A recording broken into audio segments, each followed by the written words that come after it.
The Pythagorean philosopher Plato hinted enigmatically that there was a golden key that unified all of the mysteries of the universe. It is this golden key that we will return to time and again throughout our exploration.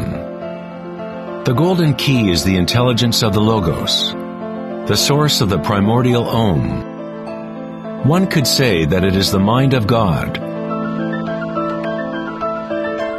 With our limited senses, we are observing only the outer manifestation of the hidden mechanics of self-similarity. The source of this divine symmetry is the greatest mystery of our existence.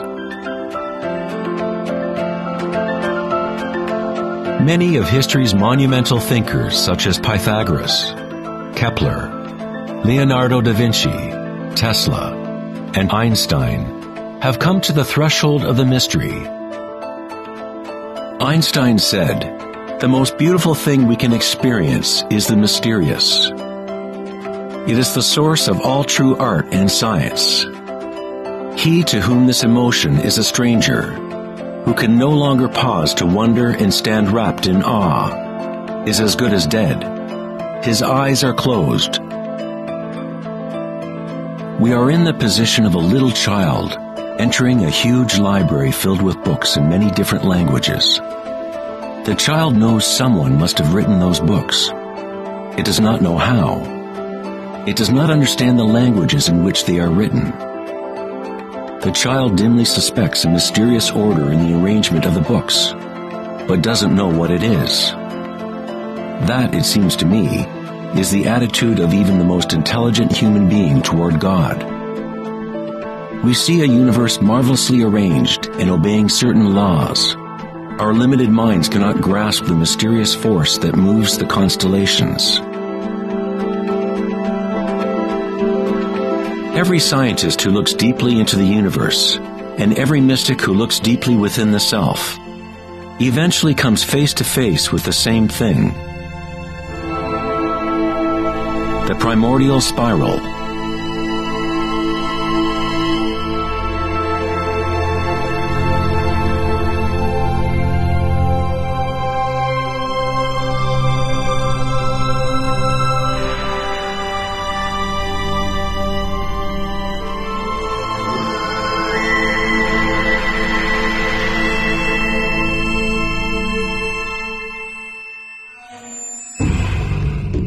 A 1,000 years before the creation of the ancient observatory at Stonehenge, the spiral was a predominant symbol on Earth.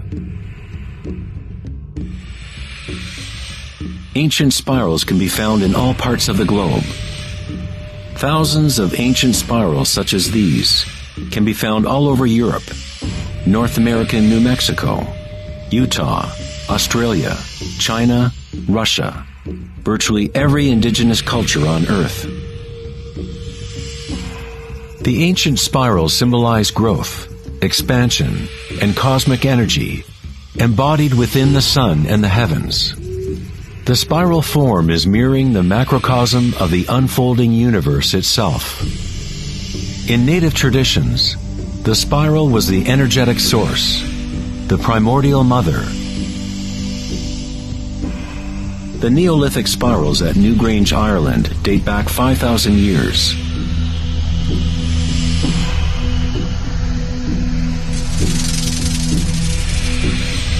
They are 500 years older than the Great Pyramid of Giza, and they are just as enigmatic to modern observers. The spiral goes back to a time in history when humans were more connected to the earth, to the cycles and spirals of nature, a time when humans were less identified with thoughts. The spiral is what we perceive to be the torque of the universe. Prana, or creative force, swirls akasha into a continuum of solid forms. Found at all levels between the macrocosm and the microcosm, from spiral galaxies to weather systems, to the water in your bathtub, to your DNA,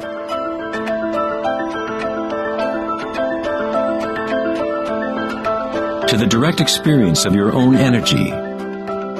The primordial spiral is not an idea, but rather that which makes all conditions and ideas possible.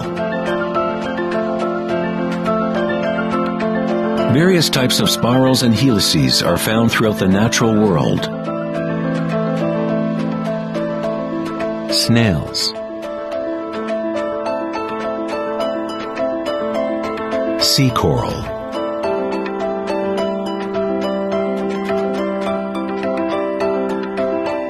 spider webs,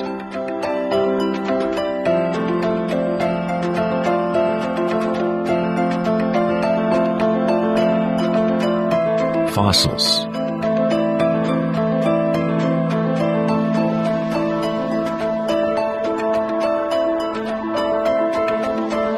seahorses' tails,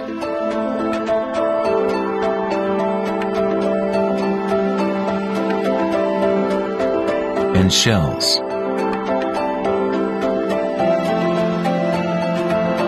Many spirals appearing in nature are observable as logarithmic spirals, or growth spirals. As you move out from the center, the spiral sections get exponentially larger. Like Indra's net of jewels, logarithmic spirals are self-similar, or holographic, such that the characteristics of every part are reflected in the whole. 2,400 years ago in ancient Greece, Plato considered continuous geometric proportion to be the most profound cosmic bond. The golden ratio, or divine proportion, was nature's greatest secret. The golden ratio can be expressed as the ratio of A plus B to A is the same as the ratio of A to B. To Plato, the world's soul binds together into one harmonic resonance. The same pentagonal pattern that exists in a starfish or in a slice of okra can be seen in the path of the planet Venus, traced in the night sky over an 8-year period.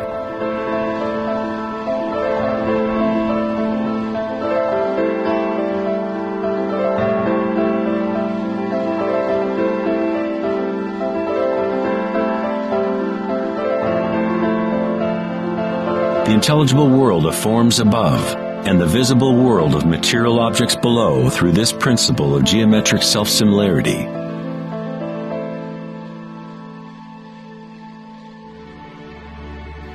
From the self-similar spiral patterns of the Romanesco broccoli to the arms of galaxies, logarithmic spirals are a ubiquitous and archetypal pattern. Our own Milky Way galaxy has several spiral arms which are logarithmic spirals with a pitch of about 12 degrees. The greater the pitch of the spiral, the tighter the turns. When you observe a plant growing in time-lapse video, you witness it dancing with the spiral of life.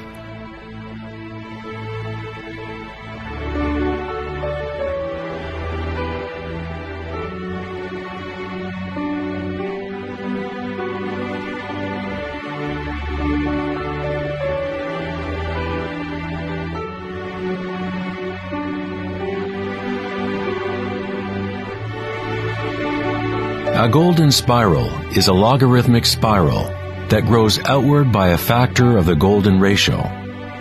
The golden ratio is a special mathematical relationship that pops up over and over in nature. The pattern that is observable follows what is called the Fibonacci series, or Fibonacci sequence. The Fibonacci series unfolds such that each number is the sum of the previous two numbers. The German mathematician and astronomer Kepler discovered that self-similar spiral patterns are observable in the way leaves are arranged on stems of plants, or in the floret and petal arrangements of flowers. Leonardo da Vinci observed that the spacing of leaves was often in spiral patterns. These patterns are called phyllotaxis patterns, or leaf arrangement patterns.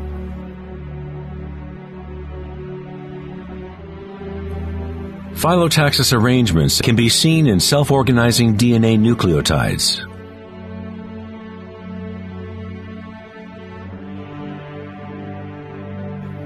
And in everything from the family trees of reproducing rabbits to pine cones, cacti, to snowflakes, and in simple organisms such as diatoms. Diatoms are one of the most common types of phytoplankton, single-celled organisms that provide food for countless species throughout the food chain.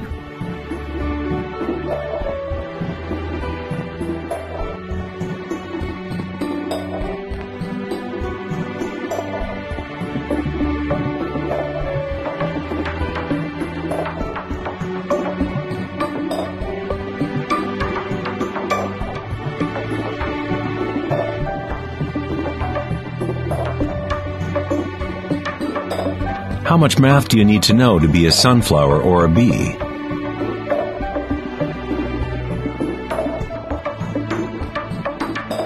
Nature doesn't consult the physics department to grow broccoli. The structuring in nature happens automatically. Scientists in the field of nanotechnology use the term self-assembly to describe the way complexes are formed, such as in the initial hexagonal phase of DNA formation. In nanotechnology engineering, carbon nanotubes are comprised of a similar arrangement of materials. Nature does this type of geometry over and over, effortlessly, automatically, without a calculator.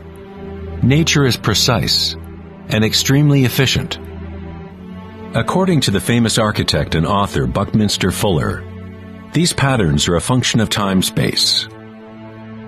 DNA and honeycomb are the shape that they are for the same reason a bubble is round. It is the most efficient shape, requiring the least amount of energy. Space itself has shape, and allows only certain configurations for matter, always defaulting to what is most efficient. These patterns are the strongest and most efficient way to build architectural structures, such as geodesic domes.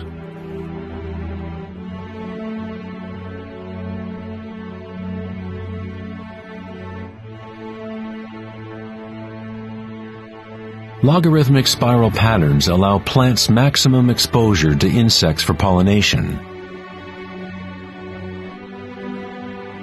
maximum exposure to sunlight and rain, and allow them to efficiently spiral water towards their roots. Birds of prey use the logarithmic spiral pattern to stalk their next meal. Flying in a spiral is the most efficient way to hunt.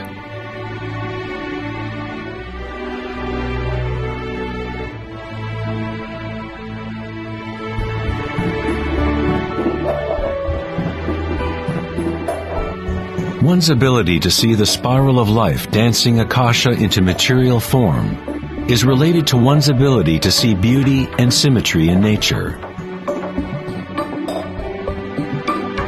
Poet William Blake said, "The vegetative universe opens like a flower from the earth's center, in which is eternity. It expands from stars to the mundane shell, and there it meets eternity again, both within and without."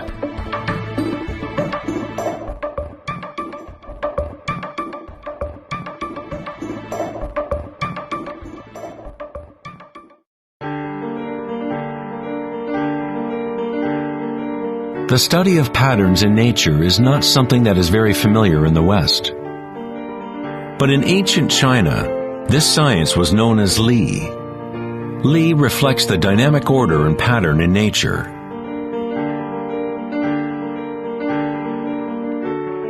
But it is not pattern thought of as something static, frozen, or unchanging, like a mosaic. It is dynamic pattern as embodied in all living things.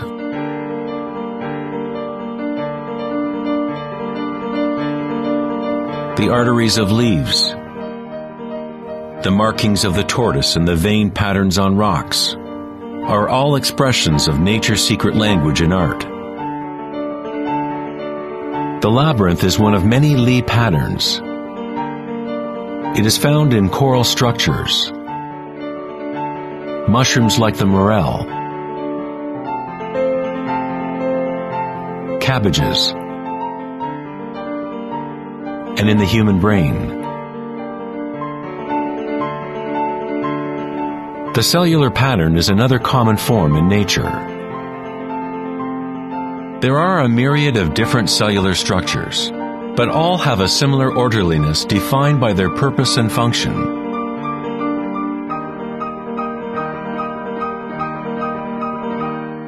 It is easy to be mesmerized with the constant play of forms. But what is most interesting is that certain archetypal forms seem to be woven into the fabric of nature at all. The branching pattern is another Lee pattern, or archetypal pattern, that is observable at all levels and all fractal scales.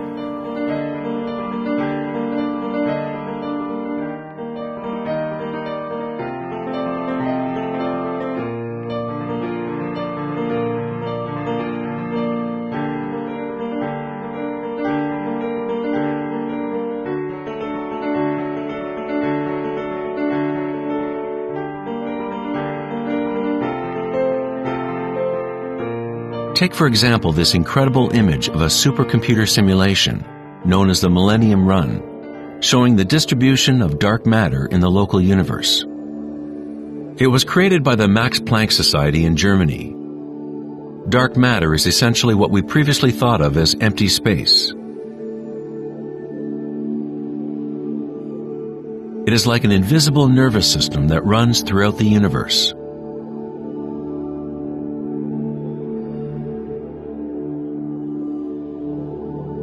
The universe is literally like a giant brain. It is constantly thinking, using a type of dark or hidden energy that science is only starting to understand. Through this immense network, unfathomable energy moves, providing the momentum for the expansion and growth of the universe.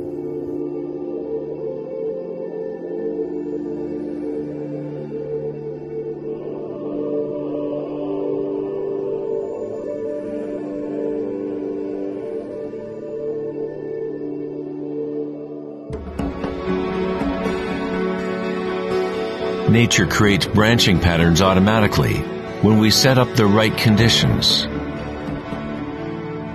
Nature is an art-generating machine, or a beauty-creating engine. Here, electricity is being used to grow silver crystal branches. The footage is time-lapsed as they grow over several hours. The crystals form on the aluminum cathode, as ions are electrodeposited from a silver nitrate solution. The formation is self-organizing. You are seeing artwork generated by nature itself. Johann Wolfgang von Goethe said, "Beauty is a manifestation of secret natural laws, which otherwise would have been hidden from us forever." In this sense, everything in nature is alive, self-organizing.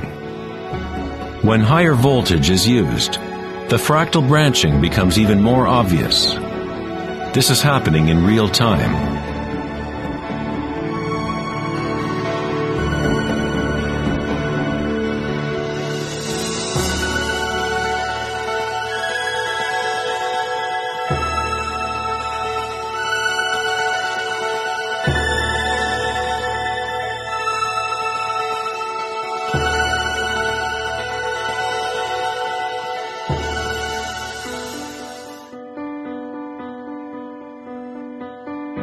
In the human body, tree-like structures and patterns are found throughout.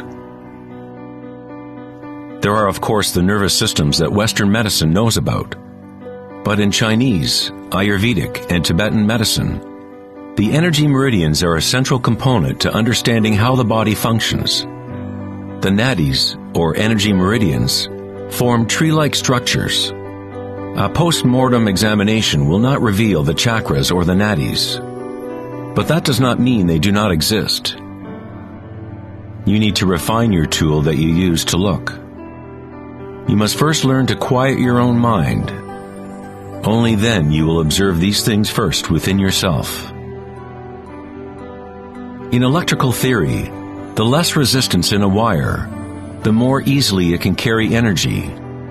When you cultivate equanimity through meditation, it creates a state of non-resistance in your body.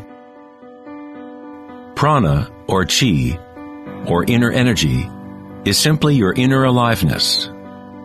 What you feel when you bring your consciousness within the body.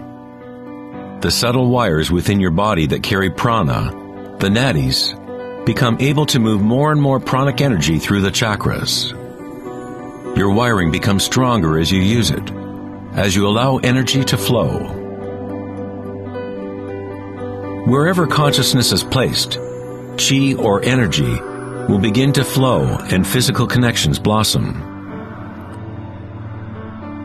Within the brain and nervous system, physical wiring patterns become established by repetition. By continually placing your attention within and lowering resistance to the sensations you are experiencing, you increase your energetic capacity.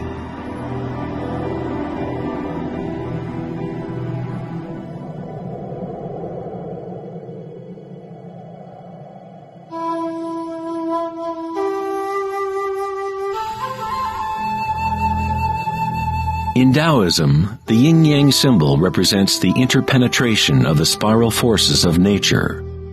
The yin-yang is not two and not one. The ancient concept of the hara is represented by a yin-yang, or spiral swirl. It is the power center located in the belly below the navel. Hara means literally sea or ocean of energy. In China, the hara is called the lower dantian. In many forms of Asian martial arts, the warrior with strong hara is said to be unstoppable. In the samurai tradition, one form of ritual suicide, or seppuku, was harakiri, was often mispronounced as harikiri. It means to impale one's hara, thereby cutting off one's chi or energy channel.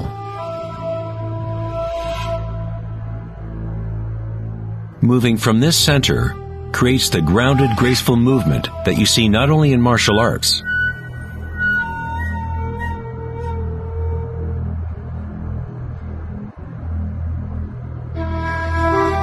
but in great golfers, belly dancers,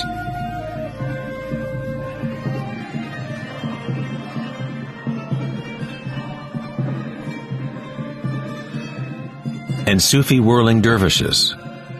It is the cultivation of single-pointed, disciplined consciousness that is the essence of hara, the stillness in the eye of the hurricane.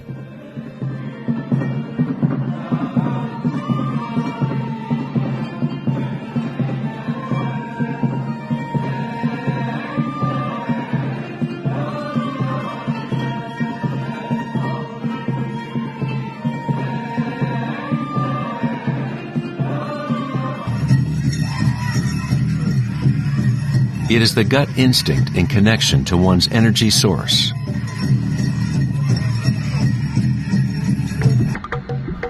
A person with good hara is connected to the earth and to the intuitive wisdom that connects all beings.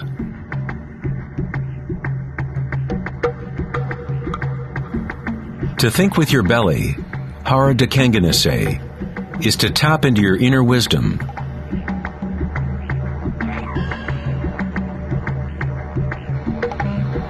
The ancient Australian Aborigines concentrated on the same area, just below the navel, where the cord of the great rainbow serpent lay coiled. Again, a representation of the evolutionary energy in humankind. It is no accident that it is in the hara where new life begins.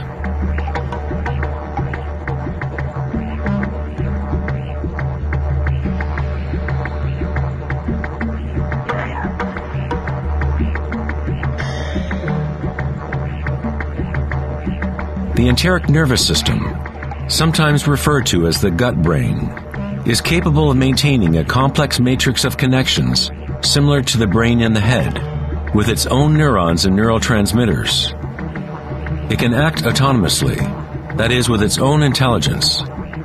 You could say that the gut brain is a fractal version of the head brain, or perhaps the head brain is a fractal version of the gut brain. A healthy bear has strong hara. When a bear knows where to forage for herbs, it follows the movement of qi through its senses, centered in the hara or belly. This is the bear's connection to the dream lodge, the place in native traditions where all knowledge comes from, to the spiral of life.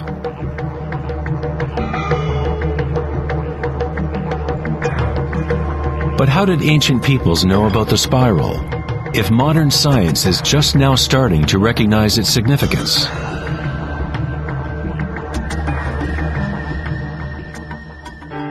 Ask the bees, for they have not forgotten how to love. Bees have a special connection to the source, as part of a symbiotic system, helping beauty and diversity to flourish. They are a bridge between the macrocosm and the microcosm. There is one heart that connects all, a hive mind, if you will. Like an open brain, the hive sends out its dreams into the world to be manifested.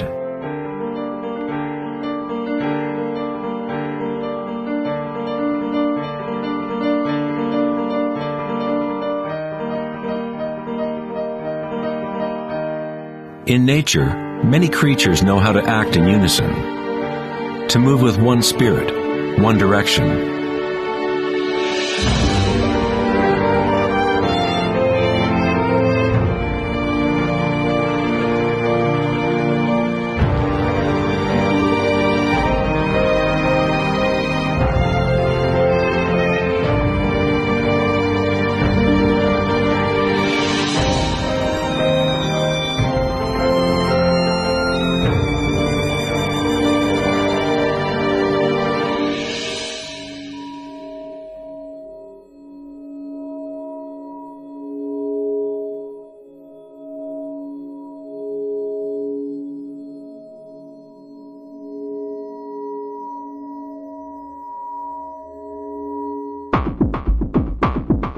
But not all benefit the other species around them. For example, the locust will devour everything in its path. A locust has no choice but to act like a locust. It will never make honey or pollinate plants the way a bee does. A locust's behavior is rigid, but a human is unique in that we can act like a bee or we can act like a locust. We are free to change and manipulate the patterns of how we interact with the world. We can exist symbiotically or as a parasite.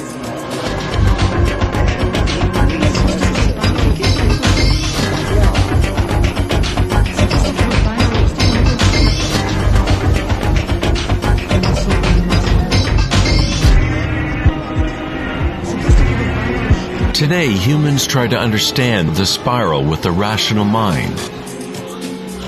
But it was never thinking that connected us to the spiral of life. What's in there? We have always been connected.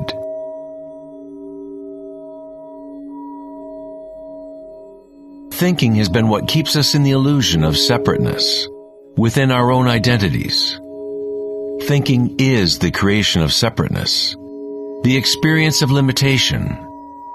The more we align with thought, the more removed we become from the source. Ancient cultures that were less thought-oriented aligned themselves with the spiral in a more direct and personal way than we do today. In ancient India, Kundalini is a representation of one's inner energy, which moves in snake-like or helix-like pattern up the spine. In the ancient yogic traditions of India, the inner worlds of people at that time were comparable to those of Hara-centered cultures. To balance the power of the spiral with the stillness of your witnessing consciousness is to align with your full evolutionary potential, to blossom into the unique multifaceted being you were designed to be. Ida, the feminine or moon channel, is connected to the right brain, and Pingala, the masculine or sun channel, connected to the left brain. When these two channels are in balance, energy flows up a third channel, Sushumna, along the center of the spine, energizing the chakras and unlocking one's full evolutionary potential. The word chakra is an ancient Sanskrit word meaning energy wheel. Kundalini is nothing less than the primordial spiral that dances your human life into existence. It is a different order of energy than we normally understand, like a bridge from gross matter to the most subtle energies. You are that bridge. Kundalini is not energy that can be forced by will, effort, and friction. It is analogous to growing a flower. All we can do as good gardeners is prepare the soil in proper conditions and let nature take its course.